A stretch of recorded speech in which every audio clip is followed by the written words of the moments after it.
In the small town of Pennsdale, Pennsylvania, the mornings start quietly. The air is cool, carrying the faint scent of farmland and metal, a mix of nature and industry that defines much of rural Pennsylvania. Just off Cloverleaf Road, tucked among fields and warehouses, sits Economy Locker Storage Company, a meat processing facility that's been part of the community for decades. Inside, the work is steady and physical. Grinders humming, conveyors running, and knives clattering against the stainless steel. It's not glamorous work, but for the people there, it's honest, dependable, and part of daily life. On the morning of April 22nd, 2019, the plant came to life as it always did. The fluorescent lights flickered on, the smell of raw meat and cleaning solution filled the air, and the low mechanical rumble of grinders and mixers began. Workers moved between machines, their white aprons streaked with red from the morning's processing. These machines are essential. They grind hundreds of pounds of meat each hour, but they also represent one of the most dangerous parts of any food plant. The augers inside them are enormous. The blades hidden within can tear through bone and flesh as easily as through a slab of beef, and every worker in that building knew to respect the machines. Among those employees that day was 35-year-old Jill Greeninger, a longtime worker at the plant. By all accounts, she was experienced, careful, and well-liked, and the Economy Locker facility was her everyday world, a place she knew inside and out. That morning, she went through her usual routine, working near one of the large industrial meat grinders that sat in the back of the plant. The machine was over 4 feet tall, a metal beast built to handle huge batches of ground product. But at around 11:30 a.m., the routine broke. The plant was busy, with the sound of grinders, fans, and compressors filling every corner. Jill was working near one of the machines when, according to investigators later, she climbed part way onto a rolling stair ladder, which is the kind used to reach the top of tall equipment. What she intended to do is still uncertain. Investigators think she may have been checking the grinder's hopper, or maybe just adjusting something inside the chute. No one knows exactly what happened. The moment came and went in silence, drowned out by the constant roar of machinery. But in that brief window, something went terribly wrong. Jill lost her footing, or maybe her clothing may have been caught, but in an instant, her body was pulled into the opening of the industrial grinder, and this machine didn't stop. The rotating augers inside were designed to pull meat downward into spinning blades, and that's exactly what they did. Her body was dragged into the mechanism before she could scream for help. The metal auger gripped and twisted, pulling her deeper with immense force. Her arms went first, crushed and torn as the blades ripped through flesh and bone, and within seconds the rest of her body was consumed by the machine. Now remember, in this plant it was very noisy, so it wasn't until several minutes later that co-workers realized something was wrong. A few noticed her absence, then the unnatural rhythm of the grinder's motor. When someone looked inside the processing area and saw blood splattered around the machine, they screamed for the power to be cut. When the grinder finally stopped, what they found was unspeakable. Jill's body had been drawn completely into the machine. Her remains were mangled and compressed within its steel housing. This scene was gruesome beyond comprehension. Blood and tissue coated the inside of the chute, dripping down onto the floor in slow, thick rivulets. A co-worker who had seen the aftermath later told investigators that they couldn't even recognize what they were even looking at. A supervisor called 911. His voice was shaking as he tried to explain to the dispatcher that someone had fallen into a meat grinder. Now, I know what you may be wondering. If this was a meat processing plant, how did they know the meat inside was Jill's? Well, they also found shredded clothing which matched Jill's clothes. Not only that, there wasn't supposed to be any meat in the machine, as they didn't start processing meat yet at that time. But either way, emergency crews shut down all power and began the grim process of recovering what was left of her. The task took over 2 hours. Workers had to dismantle parts of the grinder piece by piece to retrieve her remains. This was so bad that firefighters described the scene as one of the worst they had ever encountered. There was no doubt about the outcome. She had died instantly. Her body was crushed and shredded by the blades before anyone could reach her. Investigators from OSHA and local law enforcement examined the site. They determined that Jill had likely been working alone at that time, climbing near the machine without another worker nearby to spot her. It's possible she was trying to clear a blockage or inspect something from above. Normally, safety procedures would require machines of that type to be fully shut off and locked out before any maintenance or inspection. But that morning, for reasons no one will ever know, the grinder had still been running. Her coworkers and family were devastated. Jill was remembered as hardworking, kind, kind and bright, a woman who showed up every day and did her job without any complaints. OSHA opened an investigation almost immediately, reviewing the company's safety protocols and training. Economy Locker Storage Co. was cited and fined later that year for serious safety violations, including failures to properly guard the machinery and to ensure workers followed lockout/tagout procedures before working near active equipment. The penalties totaled $42,000. But no dollar amount could match the magnitude of what had happened in that room. By that afternoon, news trucks were parked along Cloverleaf Road, their cameras pointing toward the nondescriptible warehouse. Reporters tried to make sense of it, but no words could soften what had happened inside. A young woman had been consumed by the very machine she had worked beside for years.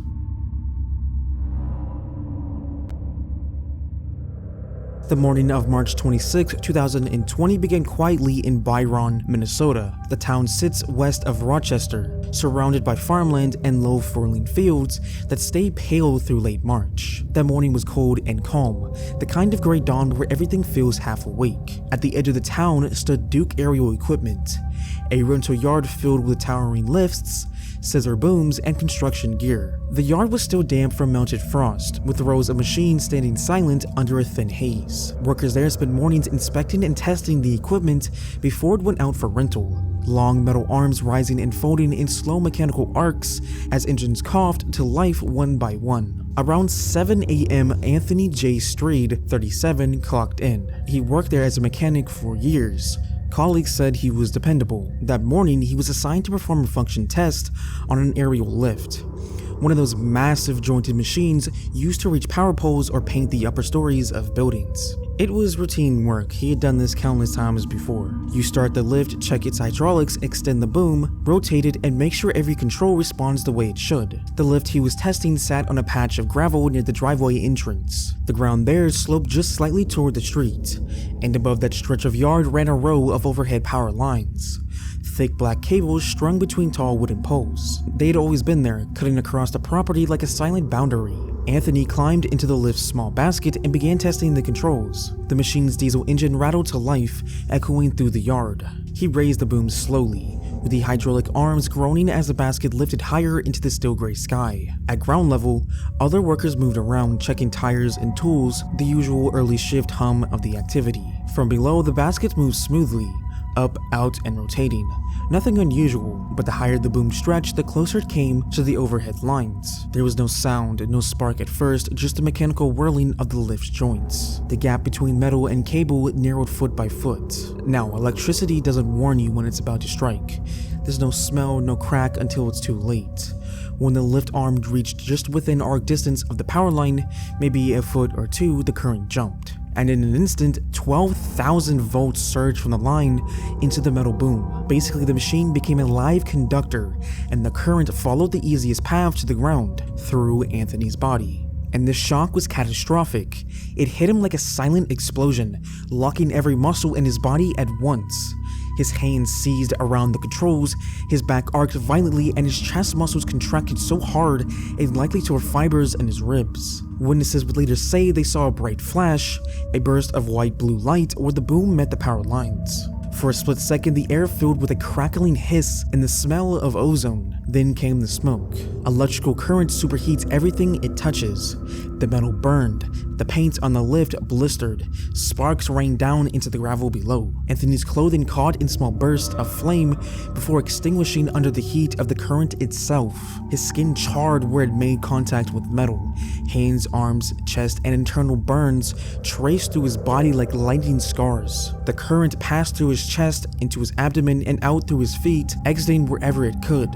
Inside him, tissue vaporized along the electrical path, with his heart stopping instantly. But the lift continued to hum, motionless now, but the boom froze in place. From the ground, coworkers shouted his name, but he didn't move. No one could climb up as the machine was still alive, and the moment anyone would touch it, the current would flow into them too. One worker tried to approach, but saw sparks still flickering around the contact point and stopped. The line above hissed softly as a faint shimmering vibration in the cold air. Someone naturally called 911. Emergency dispatchers sent the Dodge County Sheriff's Office, the fire department, and the Excel Energy crews to the site. The first responders arrived quickly, but there was nothing they could do until the power was cut. So for about 5 to 10 minutes, they stood back, waiting for utility workers to de-energize the line. The lift stayed extended with the basket swaying slightly in the wind, the smell of burnt insulation and scorched metal heavy in the air. When the power finally went down, the yard fell silent. Even the birds seemed to stop. Firefighters moved in, lowering the boom manually, their gloves blackened by soot. They reached the basket and found him there. His body was slumped forward, still strapped by the harness, smoke still rising faintly from his clothes. Paramedics would check for a pulse, but the shock had destroyed his internal organs. The burns were so deep they had cooked muscle down to bone. His skin had turned gray from the contact points, with the air reeking of burned flesh. They would pronounce him dead at the scene. The investigation that followed revealed how easily it could have been prevented. The overhead lines that crossed the property carried over 2,400 volts, enough to kill anyone instantly on contact. Duke Ariel had a policy stating that no lift should ever be operated within 15 feet of energized lines. But that morning, the lift had been parked almost directly beneath them. It was a hazard that had existed for years. The company routinely stored and tested equipment in that same area, sometimes even with booms raised. And the lines were never even rerouted, nor were warning signs or physical barriers installed to remind workers of the danger overhead. Inspectors from Minnesota OSHA arrived later that day. They photographed the lift, the power lines, and the burn marks on the boom. Their report was quite blunt: inadequate safety training, poor hazard assessment, and a failure to maintain proper clearance from power lines. It wasn't even the first time Duke Ariel had been warned about electrical hazards either. They were cited for multiple serious violations, including failure to instruct employees in electrical safety and failure to provide a safe workplace. The company faced fines and was ordered to overhaul its training programs and site layouts. But for Anthony's family, this didn't really matter. His obituary described him as a devoted father, a loyal friend, and someone who could fix anything. He had been working towards saving for his first home. Instead, the morning he went to test a machine turned into the last moments of his life. In the months that followed, Duke Ariel changed its operations. The power lines were de-energized and later rerouted away from the lot. Testing areas were moved and warning signs went up, but it had taken a life to make that happen.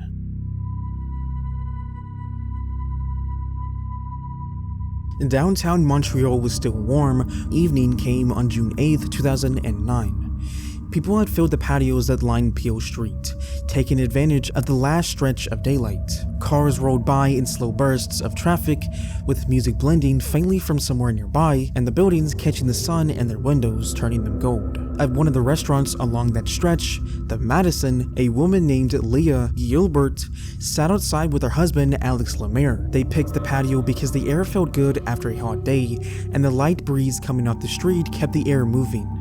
The table was small, tucked close to the sidewalk. Leah had taken off her jacket, and the drinks were already half empty. Above them stood the Marriott Residence Inn, a tall, clean-looking hotel whose entire front was a patchwork of glass panels fitted into silver frames. From below, it looked perfect, sleek, modern, and quiet. Nobody looking up that night would have even thought twice about it. But one of those panels wasn't right. The sealant around its edges had begun to fail, the metal frame pulling loose just slightly from the glass. The defect was invisible from the street. It didn't make a sound, and for years it had been holding together by tension alone. And now, as the evening cooled, the material was contracted in just the wrong way. Down on the patio, Leah and Alex were laughing. The sound of their voices mixed with the scrape of forks, the distant honk of a car, and the hiss of a bus stopping at the light. Everything felt normal. Then came a noise, quick and sharp.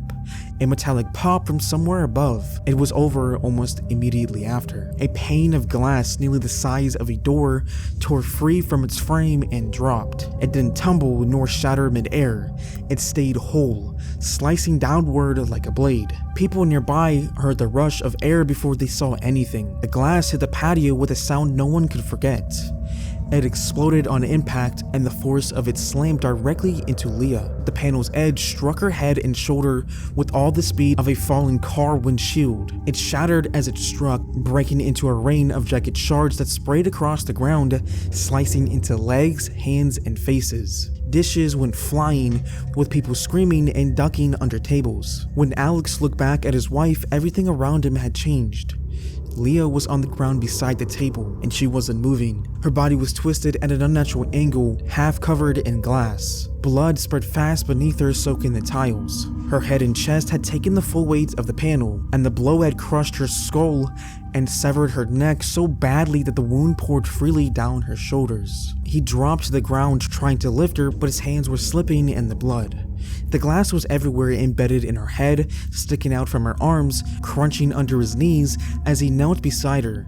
He tried to stop the bleeding, but it just kept coming. People around them were screaming for help, shouting for someone to call 911, crying out in disbelief. A waiter stood frozen, staring at the hole in the sky where the glass had come from. The street fell into chaos. Chairs were overturned, diners stumbled away, bleeding from smaller cuts.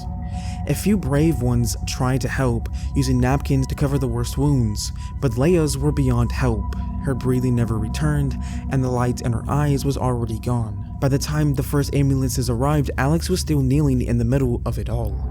His hands were covered in red, with the knees of his jeans soaked through. Paramedics had to pull him back to get to her. They worked quickly, but when they saw the injuries up close, the crushed skull, the torn arteries, and the damage to her spine, they stopped. Because realistically, there was nothing they could do. The impact had already killed her. Police closed the street within minutes. They looked up and saw the broken panel's frame hanging open, a jagged gap high above the patio. Glass dust shimmered in the air as lights from emergency vehicles hit it. The scene really looked unreal. The blood, the overturned tables, and the people huddling together crying. News spread fast, and within an hour reporters had arrived, and cameras were filming the patio from beyond the yellow tape. They caught the aftermath.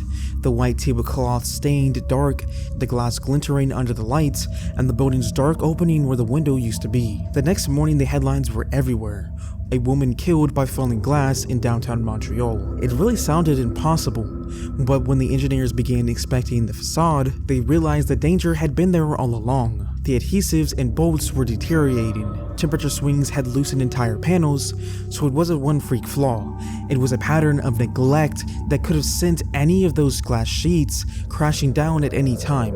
Leah's death set off a chain reaction. The city ordered emergency inspections on glass facades across downtown. But for Alex, that wasn't enough. He wanted accountability. So he filed a lawsuit against everyone who had designed, built, or maintained the hotel's facade. The architectural firm, and the engineering company, and the general contractor construction. For years, the cases dragged on. Experts reconstructed the building's design, pored over technical drawings, and debated who should have known the risks. When the judgment finally came down in 2016, it was decisive. The court ruled that Leah's death had been caused by professional negligence, a failure in design, inspection, and supervision. It wasn't fate, it was carelessness. The companies were held financially responsible, and the total damages came to nearly 5 million Canadian dollars. Most of it, just over 4 million, went to Alex Lemaire for the trauma, lost income, and the unbearable reality of what he had witnessed. The remainder went to Leah's family for their suffering. The engineering firm bore most of the blame, but the others shared the rest. The companies appealed, but 3 years later, the Quebec Court of Appeal upheld the verdict, leaving the judgment intact. By then, Montreal had already rewritten its safety codes. News laws required every high-rise owner to have their facades inspected by certified engineers every 5 years. Teams began descending down towers all over the city and documenting even the smallest cracks or loose bolts. And now, folks, it's time to say goodnight. We sincerely appreciate your patronage and hope we've succeeded in bringing you an enjoyable evening of entertainment. Please drive home carefully and come back again soon. Good night.